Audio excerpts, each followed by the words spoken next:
policy, having electricity run our cars, or a photosynthetic process through biofuels. Is there any sort of master way to look at these two approaches?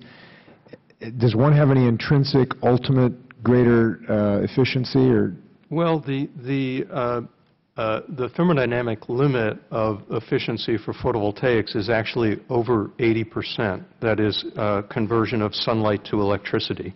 The type of multi-junction cells that are used on up to recently primarily on satellites, but also now on concentrated ground-based applications, have demonstrated 40% efficiencies. Those are quite expensive, and the majority of product is in the 15 to 20% range.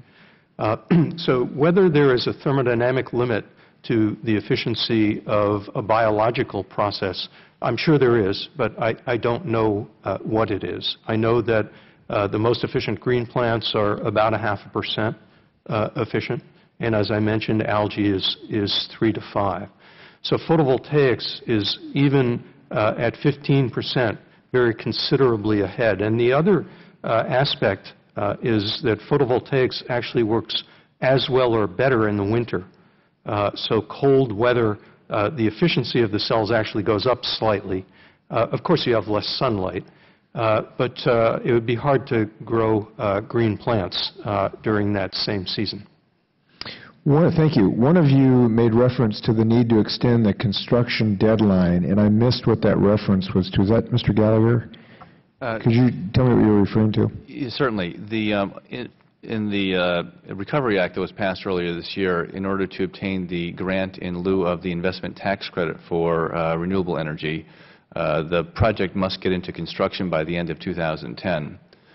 Right now, as some of the witnesses have mentioned, the financing environment is quite challenging for projects generally, for renewable projects in particular, and for technologies that are first being commercialized even more so. So when our finance guys are talking to the banks right now, they're finding that the banks are not prepared to loan us money for the period of time that we need or at the interest rates that we need. So I think you'll see over the next year or two the renewable energy in general and the solar industry in particular placing quite a lot of reliance on the Department of Energy's loan guarantee program. But that loan guarantee program takes some time to work through, and we are now almost 6 months into the Recovery Act period, and the Department of Energy hasn't managed to get out the solicitations for the next round of loan guarantees. So we can't get into construction by the end of next year and thus be eligible for the grant unless we can get through the Department of Energy's loan guarantee process, which we haven't been able to start yet. So that was my point. By the way, is your technology different, or how is it different from the Infinia approach using Stirling engines? It's very similar to Infinia's. We use a somewhat different Stirling engine. They use what's called a free piston engine. We use what's called a reciprocating Stirling engine. But the principle is quite similar. Our dish is larger. It's a 25 kilowatt dish versus a 3 kilowatt dish. But it's, in principle, it's a very similar system. Do any of you have any suggestions about how to accelerate our loan guarantee program? If we'll be talking to the DOE, we do that, and I think they're making strides, and I know they're focused. But do you have any suggestions how any of us can help? How you would suggest the department should go about this? We're looking for free input here. Well, I can say that we think we've been hearing all the right things from the Department of Energy also. What we haven't seen is the regulations being issued. They have to come out with the rules that are consistent with commercial banking practices so that we can use them. There were some problems with the 1703 program passed into the 2005 Energy Policy Act that had some conditions on it that made it hard for companies to use. We think that DOE is going in the right direction, and probably it would be useful to have a conversation with OMB, which we understand has to approve the DOE's rules before they can be issued. Thank you. Dr. Constance, could you tell us about what you consider your major challenges? I mean, this is an amazingly exciting field to those of us on the outside of it. What do you consider your biggest challenges? Are they technological or are they financial? At this point, they're mainly just financial. You know, as I said, we've already financed our demonstration plant at Moss Landing, where we've had a pilot plant operating for about 8 months now. But, you know, there will be capturing I believe about 100,000 tons of CO2 a year. That makes about 200,000 tons of building materials. So you can almost get profitable. The SCM sells for $100 a ton. But we're finding a lot of venues.